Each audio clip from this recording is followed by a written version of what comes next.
Because of family problems that I had growing up as a child, I didn't get along with my mum.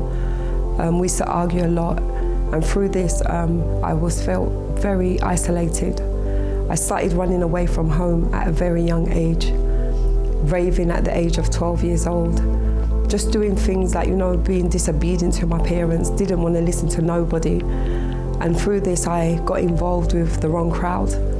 I was drinking alcohol nearly every day, stealing it as well from my mum. This developed into me just rebelling. And then through that, I had many children. I had 13 children in total. I started smoking crack cocaine at the age of 18, 19. I didn't care about myself, I didn't care about my family, my children.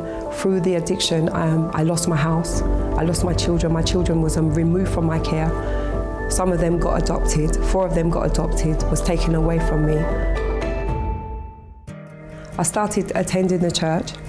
I got myself engaged in a chain of prayer. I was coming on a Wednesday, Friday, and on a Sunday. But I wasn't really able to break free from this. At the time, I remember there was a campaign of Israel that came up. So I took part in that because 25 years of addiction, I had enough. And I saw the testimonies, everyone's testimony, so I said, this is for me.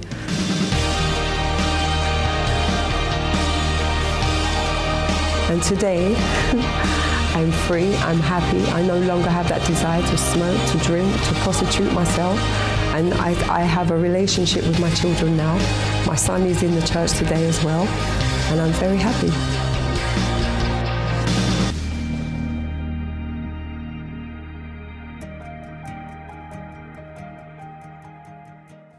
Hello, a very good evening and welcome to Finding Answers. And today we are talking about how broken families, broken marriages affect kids. Now, I have to say from my experience, I came from a broken home. And I think one of the things that parents sometimes they take for granted is that they think that the children don't know what's going on. Right? Because the arguments happen at night, because the parents think we're putting food on the table or we're covering this up. And this is one of the biggest mistakes ever, because kids, they can sense things. Actually, not that they can sense, but they can see the environment at home. What we want to know today is, or tonight I should say, is how do broken marriages, broken relationships affect children? Can we say, look, some kids are tougher than others, and sometimes it doesn't really affect them. We think that it does, but it doesn't. Is that really the case? We hear people who are adults, people who are in their 30s, in their 40s, and they say that they still are trying to recover today from problems that they went through with their parents. Problems of, the dad not being there, so he didn't have a male role model. Sometimes the mom wasn't there either, so she didn't have a female role model. And the list of problems goes on. In fact, we have to say that at this present moment in the UK, there are more homes, if I'm not mistaken, there are more homes now where the parents are not married and live in the same house, or sometimes there's only one parent there, than the traditional complete family that you hear about, married couples bringing up children. And I don't think anybody grows up to think, I'm going to bring up my child in a broken home. No one wants that, right? I'm sure you don't want that either. And I'm sure my parents didn't want that, even though it happened. Now, the question is, what scars does this leave in kids today? Actually, I will be introducing you later on in the show to a couple whose kids went through a lot. When we say they went through a lot, is because, there were arguments fueled by alcohol that went on in that house, many problems, and that filtered through to the kids. But today, things are different, and you will hear this couple's story later on today. Now, I want you to see a video that says, children see, children do. You know that children, they tend to imitate their parents, right? And you're going to see exactly what happens when the example that kids see at home is not a good one. It looks like rain again today. Dark clouds gather and fill the sky. Don't know how to talk to you, just know how to say goodbye. Have you actually got a driver's license? I don't think so. Go back where you came from. Learn to speak. Go back where you came from.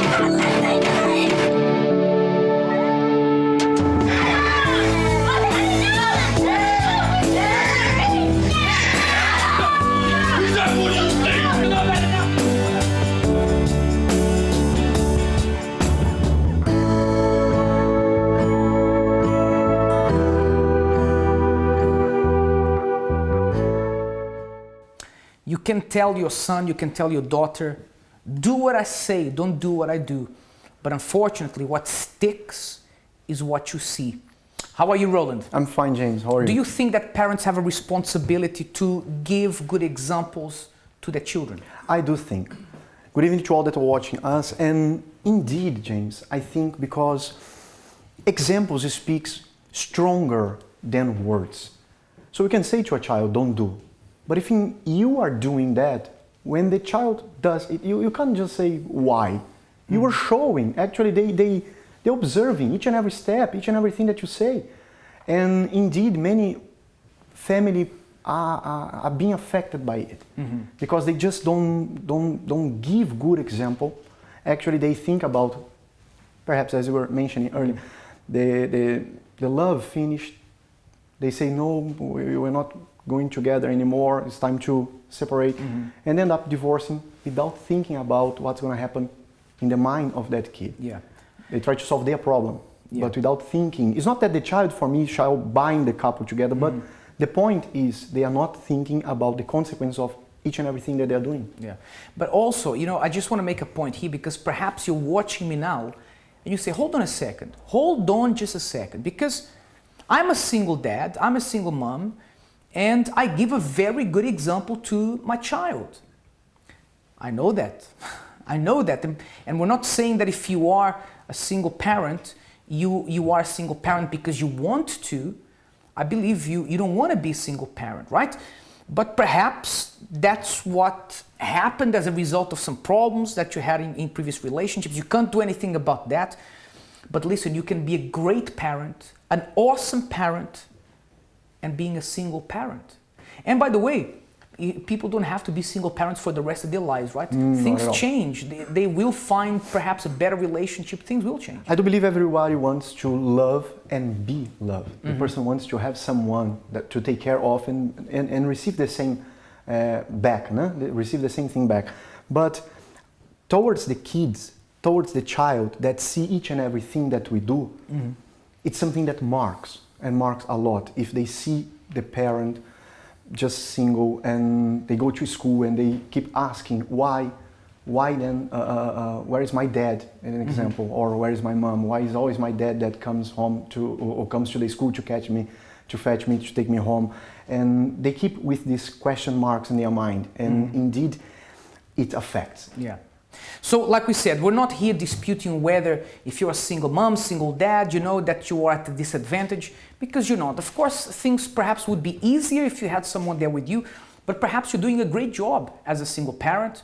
You don't want to be a single parent for the rest of your life, but maybe you're doing a great job and you want to do a better job. The question though is broken marriages, broken relationships. Does that affect children? We want to hear from you. We're going to go into a break in just a moment, but feel free to give us a call on 020-7686-6300, or you can send us an email. The email address is help@findinganswers.tv, and tell us what you think. Tell us, perhaps you have an experience yourself. You went through some tough times with your parents when you were growing up. perhaps tough times that have left scars until today. We're going to go into a break. Feel free to give us a call or send us an email because we will be taking your calls later on in the show. We'll be right back.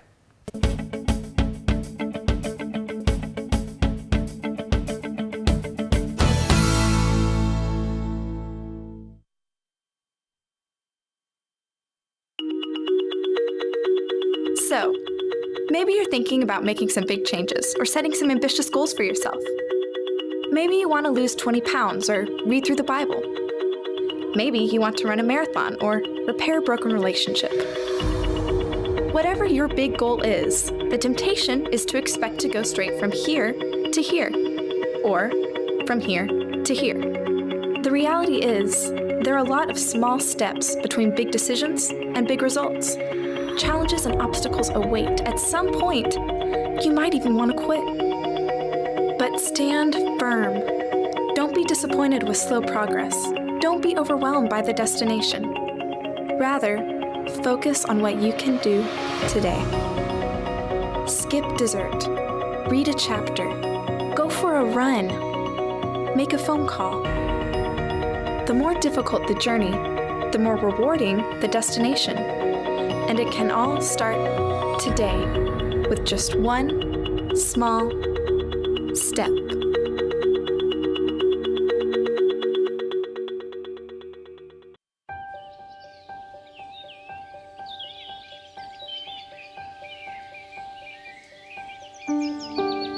From the moment I walked in, I felt different. It's about me, how I felt. Just the whole environment, the whole positivity in the place, I realised that my life could change from then on. I wanted to learn more. I wanted to know more.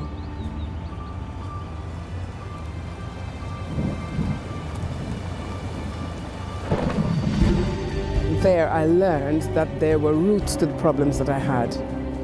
And I learned how to tackle the roots of those problems.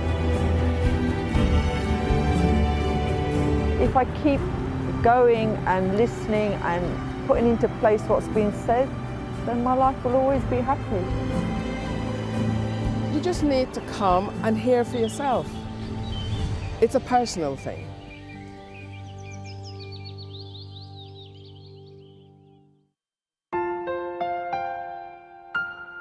They say that home is where the heart is, a place that should be filled with joy, security, happiness, and memories. However, sometimes our own blood is the cause of most of our pain. Before you lose hope, try this. Every Thursday, come and pray for your family and receive the guidance and support that could help you all reconnect again. After all, no amount of success can compensate for a broken family.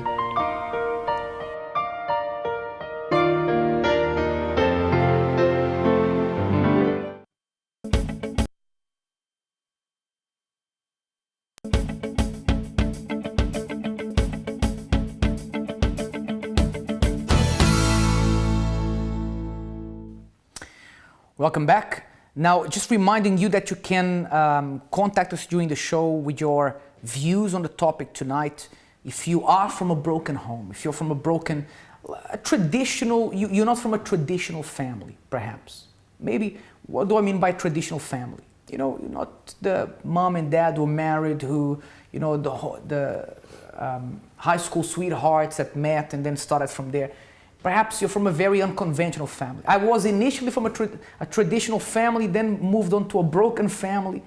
But thank God I've managed to build a stable family myself. But I want you to hear now a success story. Someone who was very much from in a broken family, but today they are a success story. Let's hear their story now. Motivation was pushing me for the rest of the week, so it's like a boost. Thinking that it was her fault that my parents had broke up. I realised that my life was sort of sinking to death. Things were really tight, even though orders would come. I see myself as completely different. I'm fulfilled.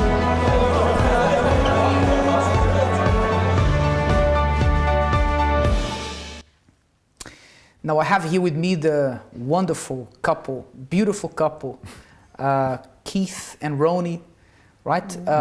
Keith, who has an eye that is half open, but that's not because of any problems that happened earlier, right? No.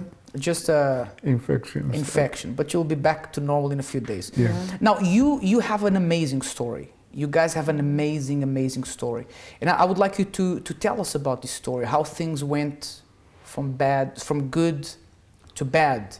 Who wants to go first? Well, I'm getting the nudge, so I guess it's me. He gave you the nudge. Go ahead. Yeah. Well, you know, when you spoke about the traditional family, I came from that. And I thought to myself that when I got married to my husband, that I'd be in that kind of traditional relationship. But unfortunately, that wasn't the case. Problems arise where my husband did have a drink issue, and through that it caused many problems with our children, because we have children also. How many children do you have? We have 4. 4 children. Yeah. Now, did you notice any like a drinking problem when you started dating him, or is that something that only came to surface later? I mean, when we dated, he was drinking, but it was social. He actually socialized with my brother, but there were moments that they traveled out, like they'd go to Germany and Belgium, where they would have a binge. But then, for me, I never saw any of that. But then when we got married, it was as if things just sort of got worse. For me, it became like it was a comfort zone for him now, because now he was married and now he could put the curtains down to reveal who he really was. Right. So it went from something that was social, perhaps even acceptable at one point for yourself, but then things started to go downhill. It did. How long after you guys were married did you see that it was a problem? It wasn't even that long. It was like we were married today, and then within a few months, I started noticing that he was drinking more, whereas before he never drank in the mornings, but now he was drinking in the mornings. And I always remember him saying that, you know, a person who's an alcoholic, you know, you can tell because they always start drinking early in the morning and work their way through the day. But then he was actually doing exactly what he was saying about others, but he was literally talking about himself. Right. Yeah. Now, before I ask you how bad it was and how it affected your home, Keith, talk us through a typical day of yours drinking. Well, first of all, like my wife, I came from the opposite. My family, my stepfather, he would always beat my mom, was always fighting. Insef on his wedding day, they caught him in bed with someone else. Yeah. So to me, I didn't have a problem. You know, I mean, drinking was a problem for me. I didn't thought it was a problem. I mean, but it used to be like a comfort for me. I don't know why, but it used to be a comfort. You know what I mean? When my wife used to talk to me about drinking, I just used to thought she was like nagging me, just having a go, because my excuse was like, someone who's an alcoholic, they don't go to work. You know what I mean? So I was going to work. So I was not an alcoholic, because if I was an alcoholic, I wouldn't be going to work. So on a typical day, when you started drinking heavier, what time would you start drinking and how much would you drink in a day? I would start drinking from any time. You know what I mean? As soon as I wake up, you know what I mean? 'Cause my fridge was always stocked. I mean, and I would like drink Super School, Tenants, Castrol, Super Castrol.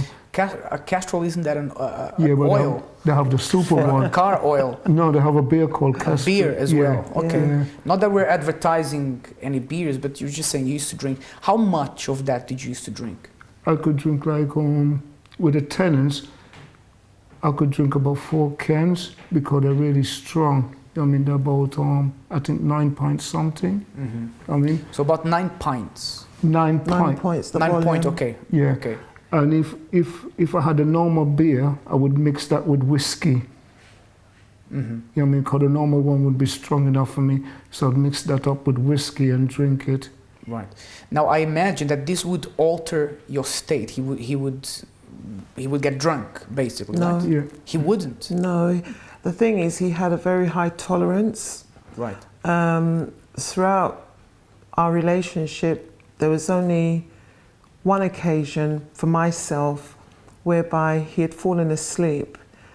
We had gone out that day. We took the kids to the zoo, and he mentioned to stop off at one of my brothers, and you know, he obviously stopping off. He went into the off license, and he bought cans of Tennant's whiskey, and you know, we went to my brother's, but then he was drinking more than my brother. And even at that point, my brother even drew my attention, my attention was already drawn to him already. And my brother was saying, you know, he's drinking it, you know, he's putting it away a lot, you know.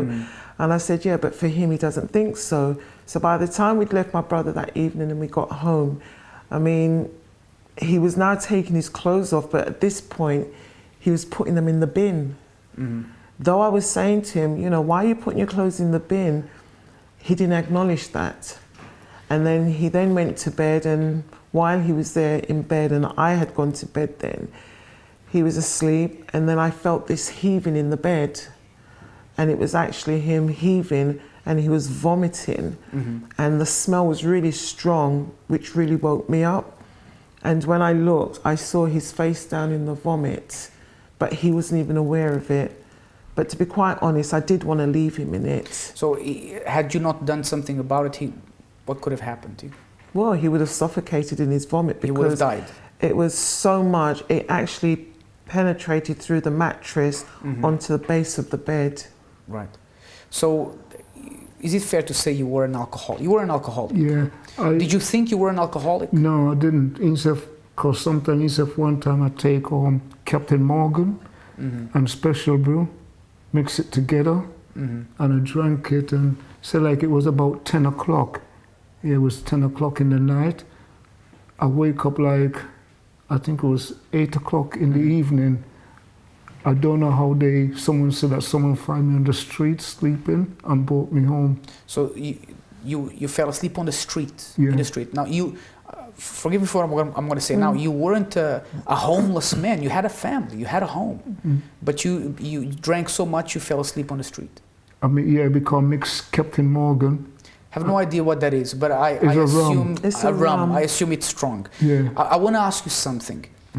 In all that, the times that you got drunk, that you were drinking and you were, you know, did that cause arguments between both of you? Yeah. Yeah. How bad were the arguments? It was really bad, because I became very angry with my husband. I guess you could use the term, I became quite violent towards him as well, because one of the things he promised me when he asked me to marry him was that, you know, we would have the perfect marriage like my parents, because my parents, they'd married, I mean, they're no longer here, but they were happily married. So this was something that, you know, he promised me, because that never happened with his mother and father.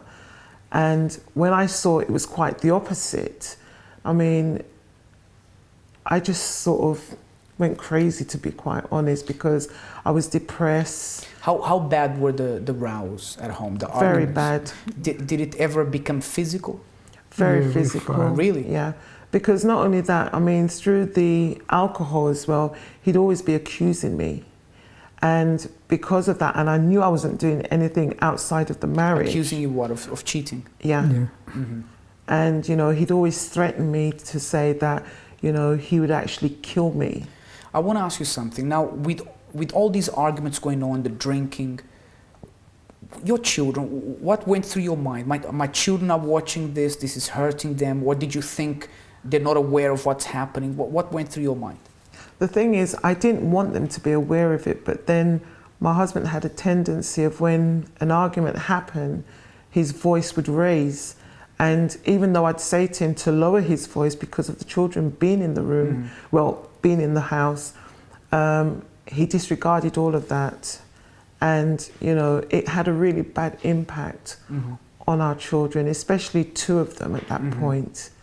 And, you know, our second son, you know, he was like around 11, 12. He was now actually staying out. There was moments he didn't come home, but for my husband, that didn't bother him. But for me, you know, I didn't know where to turn because he wasn't coming home. So you don't believe this story that children are unaware of the problems that happen at home? They're aware. They're aware. Of it. You believe They yours are were aware. aware? Yeah. Okay. I think they used to tell my wife she should leave me. They did. There was a number of occasions. Sorry, your children were advising you to leave your husband? Yeah. That must have been painful. It was painful because, you know, it was like this was their dad. And, you know, they're actually telling me to leave him because he's a disgrace. They didn't want anyone to know that he was their father. Or Keith, when you hear now, or when you heard then, your children thinking of you as a disgrace, how that made you feel? I didn't think about it then, but now, you know what I mean, it really makes me feel really bad, you know what I mean, that they used to think that way about me. Even though you're a new man now. Yeah, that they used to encourage their mom, you know what I mean, telling their mom to leave me, you know what I mean. So I think I was very fortunate to have my wife to fight for me because, I mean, if she did listen to them, she'd probably leave me. I mean, and my kids, I think they did hate me as well. They didn't like me, you know what I mean? Yeah. It actually caused them to have fight amongst one another as well. So all that comes to show that it affects the kids really badly. Now, we have a video prepared for you to see how children see their parents when they have a drinking problem. Have a look how children see their parents when they drink. Have a look at this video.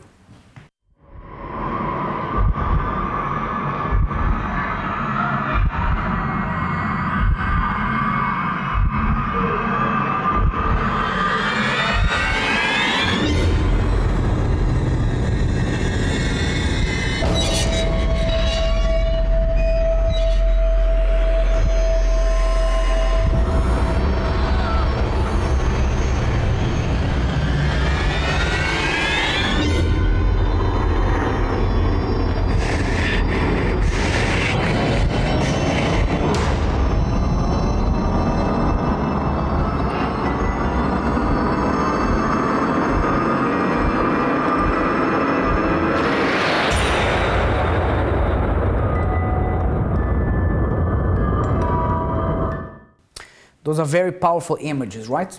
Now we're going to go into a break. When we come back, we'll be going to the streets of London to see what they have to say about this subject. Okay, don't go anywhere. We'll be right back.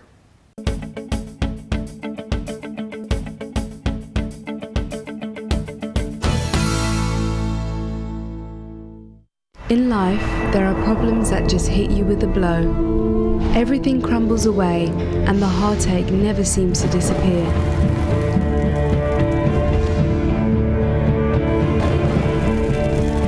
Everything keeps going wrong. You are in despair. What do you do when your hope isn't enough? When your single prayer seems to return unanswered and the persistent problem is still there?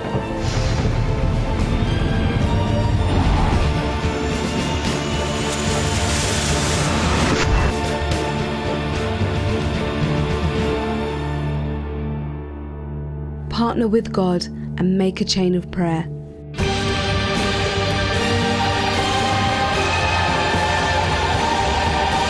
A Chain of Prayer is a weekly series of uninterrupted prayer and action to tackle the most stubborn of problems.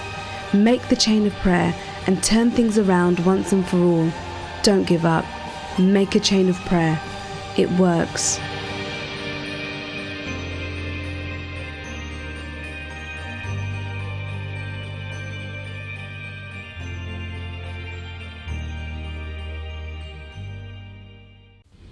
Many people struggle to believe in true love. To some, love is but a fairy tale, a myth, a movie. All couples have differences, but what happens when those differences push them apart?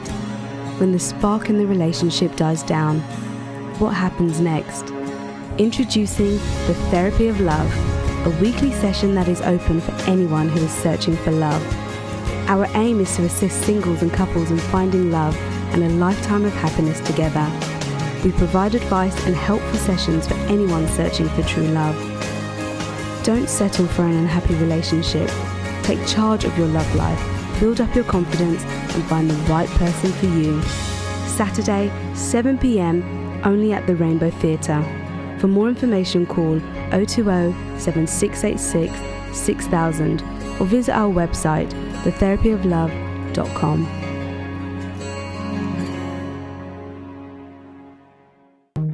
What would you do if you had to protect a great treasure? If the answer is obvious when it comes to material wealth, it should be even more obvious when the treasure is greater: your marriage.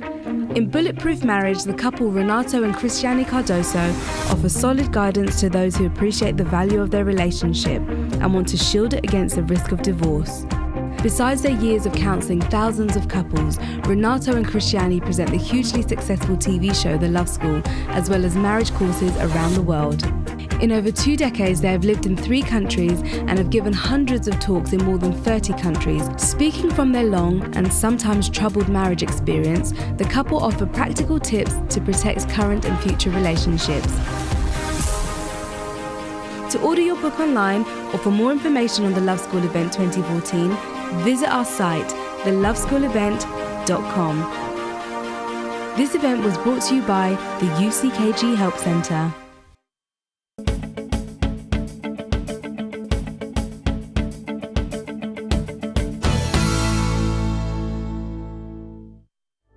My anger started off an argument between my dad and my mum constantly. I was 6 years old and my parents would be arguing every night, and they split for a period of 6 weeks, and I'd be staying with my mum, but I'll have an anger building inside of me because I'll be having a grudge, that thinking that it was her fault that my parents had broke up. And when they got back together, my mum was pregnant with a little sister that I was gonna have, but she died at birth, which built up more anger inside of me.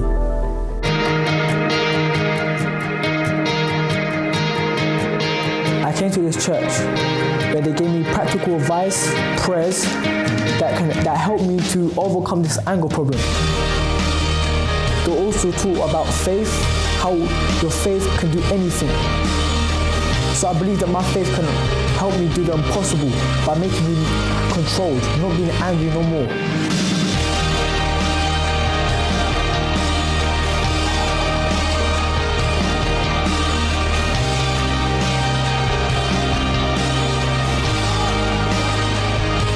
Today, my impossible has become possible because my anger that I thought I wasn't going to get rid of is now gone. I am now a happier person.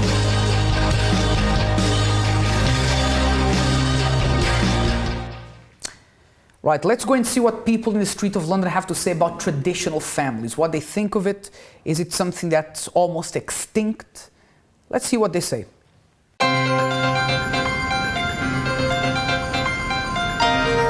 This is a very tricky one because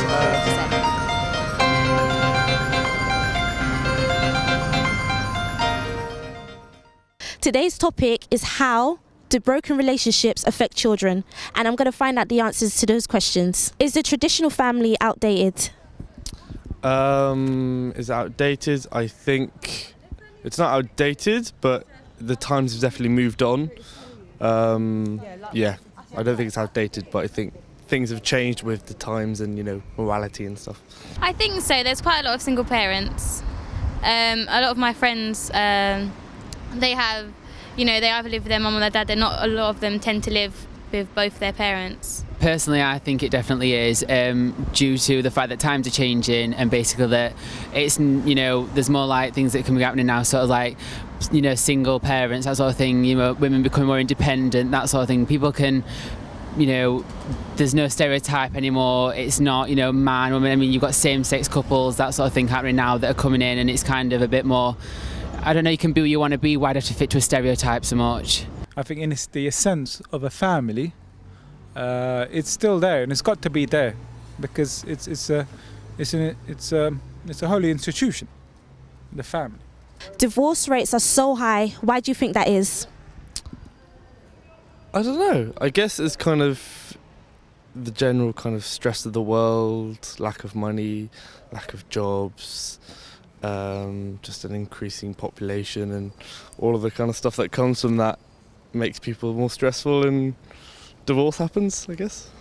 I think like marriage isn't as powerful as it used to be. You know, back in the day it kind of meant forever, but I think it's kind of lost its meaning, and now it's kind of a thing that you can just kind of throw away. It seems like you have to be expected to get married. I think the views on marriage should be changed, because marriage is different for some people and it's different for others. I think laws are applicable for people to easily divorce. And I think it's a modern lifestyle. This is the major issue. But I think it's ultimately an issue of respect as well. I think once an individual loses respect, they feel they can just move away. I don't think it's easy as that, because I'm quite traditional. But I think it's a modern lifestyle. I think that marriage gets thrown around a little bit and it becomes a last resort for couples a lot, and you know, I'm not saying that for everyone, but I'm just saying like it just seems to be, yeah, we can get married, so we'll get married. It's not kind of, you know, it's not that sacred bond between two people that want to spend forever together. It's literally just the next stage in a relationship to some people that doesn't mean that much, and I think it gets thrown around a little bit. So I think that when people actually come to terms with the fact that they've got married and it means forever, they kind of resist that a little bit and aren't truly committed. So therefore they find out that they're different people, and therefore divorce comes about, to be honest. How much influence do you think parents' behaviour have on their children? I think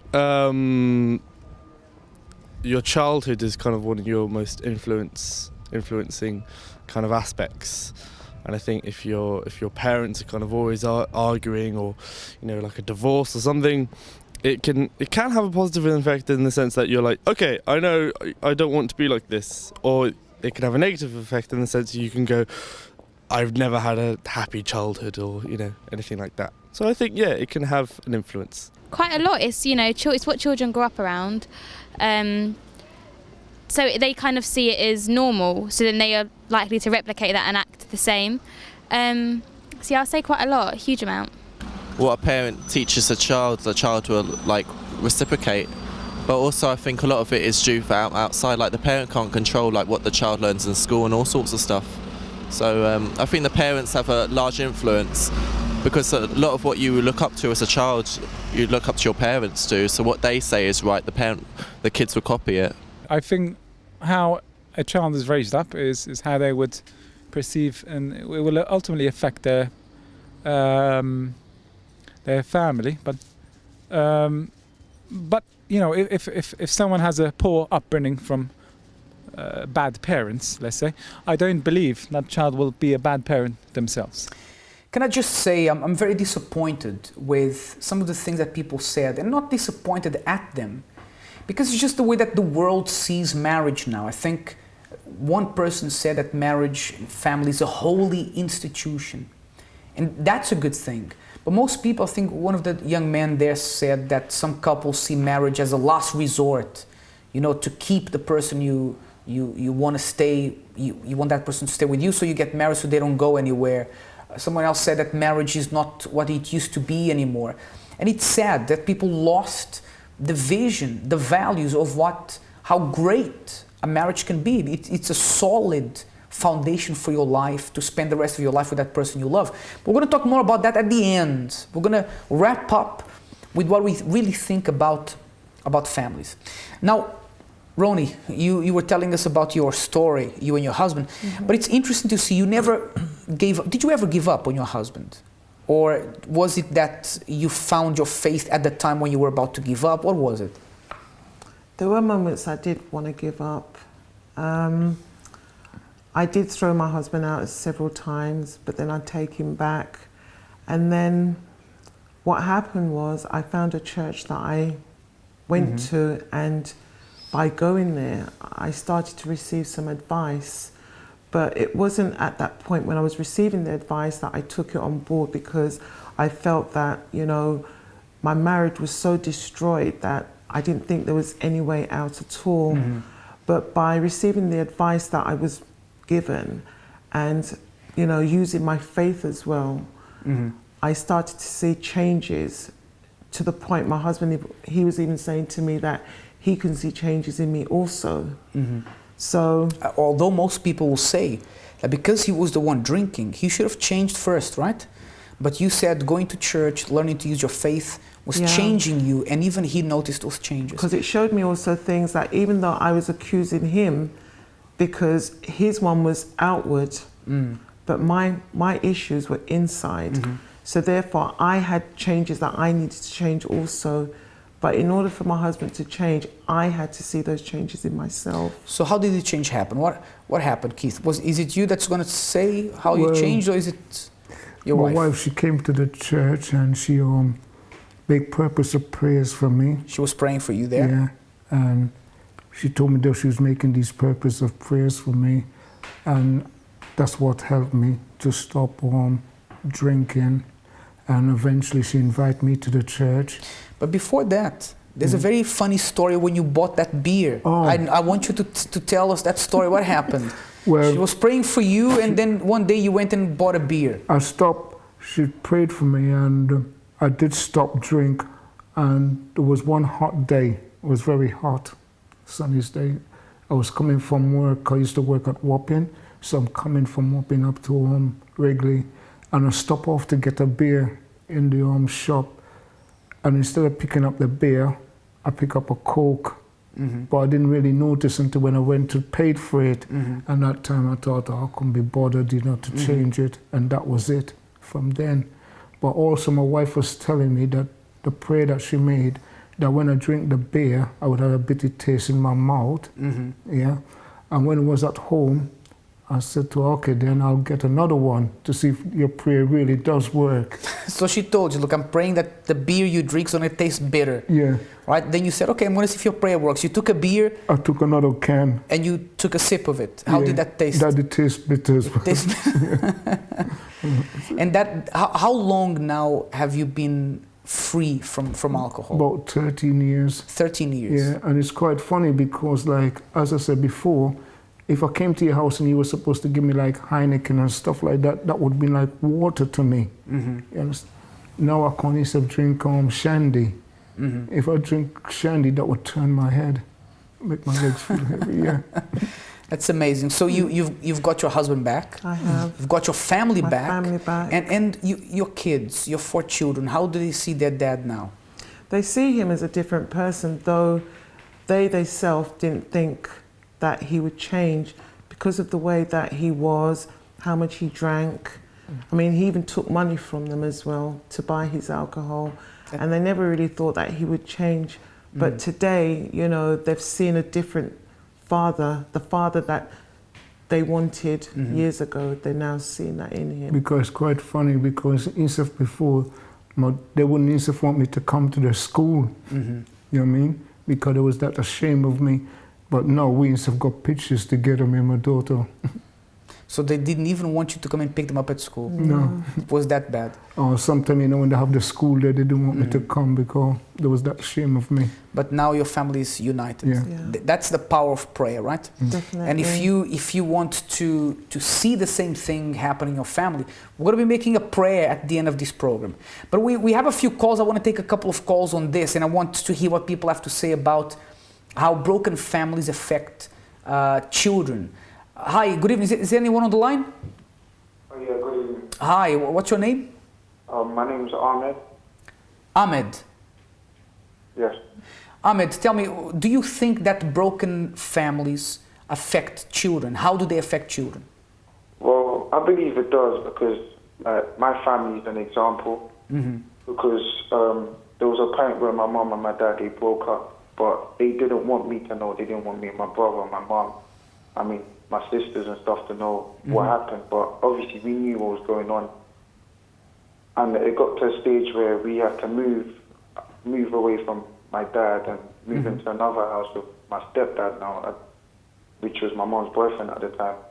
And for me, it was a difference for me to call my stepdad or dad kind of thing. It was really different for me. And it was just for me to adapt to what was going on in the house. And it did affect me in a sense that I felt like it was hiding stuff from me, but I knew the truth, but it wasn't telling me the truth. So in your opinion, Ahmed, in your opinion, when things go wrong with the parents, it affects the children? Yes, it does. It really does, because, for example, with me, it's like I felt like they wasn't telling me nothing, and it helped. It affected me because I was really angry, but I didn't really show it, in a sense. I didn't really show what was going on. And I hope that you have overcome that already. But thank you for your call. I think we have another call on the line. I don't know if we can speak to them. Hi, good evening. Hello, good evening. Okay, she's gone. Okay, no problem. We have a testimony that we had someone recording from outside London, someone who wants to tell you their story. Let's see what they have to say. Hi there, my name is Armando, and before I came to the church, I had lived a very troubled life in terms of my love life. I grew up in a home where my parents were not together. My mom, she had 9 brothers, none of them were happy in the love life. And because of that, that really affected me to the point that I was thinking, will I be one more? Will I be part of the part of the family that does not find someone suitable in terms of their love life? And because of that, I grew up full of complexes. I was very shy around women, and you know, I could not release myself in terms of even speaking to them. And even with the girlfriends that I used to get, somehow those ended up betraying me. So I grew up not trusting anyone and really believing that I could never be happy in my love life. And that was my life up until the point I was 25. And my worst moment was when I decided to leave with this girl, and thinking that my life would be okay now, find someone that was right for me. She was happy to live with me. But it didn't work at all. In fact, it actually made things worse, because up until that moment, everything seemed to be okay. But from the moment you start living with that person, you start to see how people really are. And also that really showed me I wasn't ready to live with anyone anyway. But that I really sunk low because of that. And for a moment, I just didn't want anyone in my life. I just felt, you know what, it's better to be alone than to suffer like this. And then one day I was told about the church. I was told about the therapy of love. And slowly I started to attend. At first I was a bit resistant, but I could see that those messages were starting to influence me. They were very positive. I started to believe in myself. I started to believe that actually I was supposed to be happy in my love life. But first of all, what I needed to do was to heal inside, because I had so many complexes. I had so many doubts about myself. I did not find myself even worthy of finding the right person. And I had to learn to love myself also, so that I could be able to love another person. And then through the meetings, after attending the messages and everything else that came with it, I started to grow in confidence. Eventually, I did meet a person that today is my wife, and you know, I've been married just coming to 11 years, and I can't tell you how happy I am. And that's thanks to the meetings of the church every Saturday. That really helped me. You know, my tongue is itching for me to tell you what I really think about this subject, because I'll be honest, I was very surprised with the comments I heard from people on the street. It just comes to show how far people have gone in changing their mind about families and relationships. But I'm going to go to that in a second. First, I have here Carla with me. How are you, Carla? I'm very good, thank you. You have a comment there from the social media. Do you want to read the comment? Yes, I do. It says like this.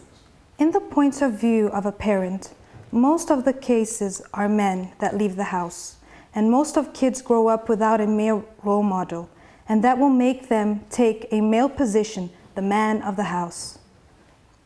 So they start to do whatever they want and not listen to their mothers.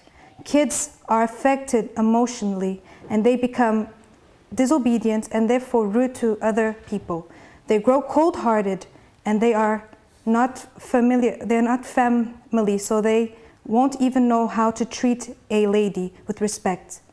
They become unbalanced, and they won't know how to interact in the sociality. A family, a mother and father are very important in a child's balance. Okay, and you know, in a way, we don't know if it's really mostly men who leave the household. Perhaps that's true. I mean, we don't know for sure. But it is true that if you grow up without one of those anchors in your life. Who is the anchor? Your dad's an anchor. But I didn't have a dad, James. Had you had a dad, he would have been your anchor. Your mom is an anchor. And this leads me to what I wanted to tell you about family. Here's what I wanted to say. You know, we human beings sometimes, we think we are very clever. We think we have all the answers. And we tend to want to do things our own way. So we want to go off and do things the way we think is better. The trouble with that is that it the outcome is usually bad. So whatever we plan to do by ourselves, in our own little way, you know, I don't need a family, I don't need, like someone said on the streets, you know, family, marriage now is not that important. It's wrong. It's wrong because, think about it. Imagine you having one person who cares about you, who loves you, who's going to tell you, you know, you can do anything you want in life, I'm going to help, I'll be there for you. That's great. Now imagine you having two people to do that. A mom, a dad. And like I said earlier, you know, if you come from a broken home, and trust me, I'm not criticizing you because I also came from a broken home. I know how hard it is. But what I want to tell you is this. You cannot change the things that happened to you as a child, but there's something you can change. You can change the way that you're going to live your life, the choices you make. You can choose to build an amazing family. Don't go by what people tell you to say, look, you know, just do things anyhow because that's how it should be. Don't do that. You have a blank page in your life and you can do things differently. You can do things in an amazing way that you will reap the benefits, and your son, your daughter, your future children will also reap the benefits in the future. I want to invite you now for you to prepare your glass with water because we are going to prepare for the moment of prayer. Perhaps you that are going right now through a problem in your family. Perhaps there's a serious issue in your marriage right now with your children. You see your children suffering because, you know, you're not getting along with your partner and you want things to work out. Let's ask God to intervene because He has the power to change hearts and minds. It's the moment of prayer.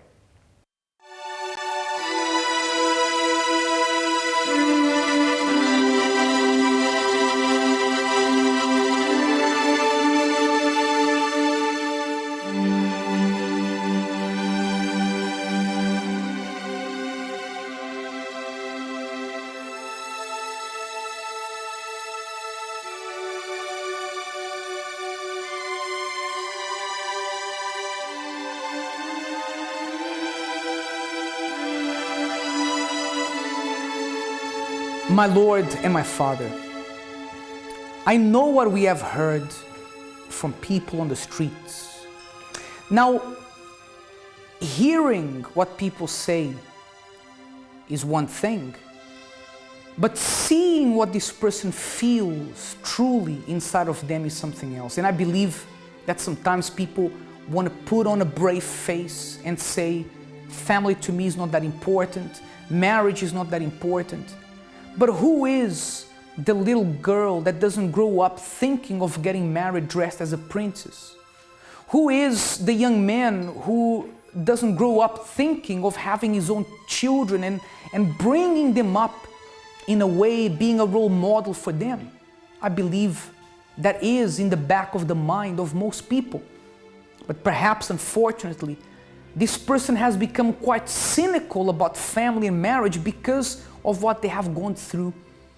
But you are a God who can rebuild things that are broken, rebuild families. You can rebuild relationships. You can heal wounds. You can heal traumas, my God. And if this person is now praying with me and they have lived with the trauma of a broken family, perhaps feeling that the people who should have loved them didn't love them, let them know, my Lord, that even if they didn't have a father, a mother, we have you. And you, my Lord, you look after our needs, you provide for us, you care for us. So I pray for this person now who maybe has no one to provide for them. Perhaps they have no one to care for them, but you will look after them. I pray. As I stretch my hands towards this camera, may my hand symbolize your hand outstretched to this person who perhaps is crying, shedding tears because of the way that their home has been. But by the power of faith, I determine a transformation inside of this family. In the name of the Father, of the Son, and of the Holy Spirit, I consecrate this water now in Jesus' name. And you may now drink of this water in faith.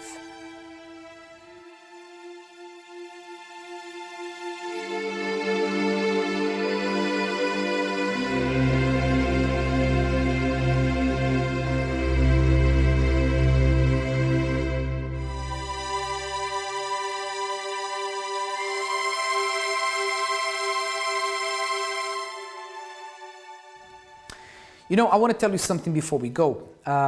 Families are extremely important. Sometimes, actually, not sometimes, the Bible says that there are friends who stick closer than a brother. I love this Bible verse. I believe in the Bible. I believe in the Word of God. I believe that it teaches me how to build something amazing. I have learned to build something amazing. My marriage. You as well, right, Robert? Well. And you know, this verse is amazing. There are friends that stick closer than a brother. Because even if you have no one, when you use your faith, when you use your faith in God that He can help you, trust me, He will lead you to a family of your own. He can restore your family. And someone who perhaps is not even connected to you by blood can become closer than a brother. Nothing is lost because by the power of God, everything can be transformed. Okay, it's been a pleasure to be here with you tonight. We'll be back tomorrow at the same time. Until then, have a wonderful night. May God bless you.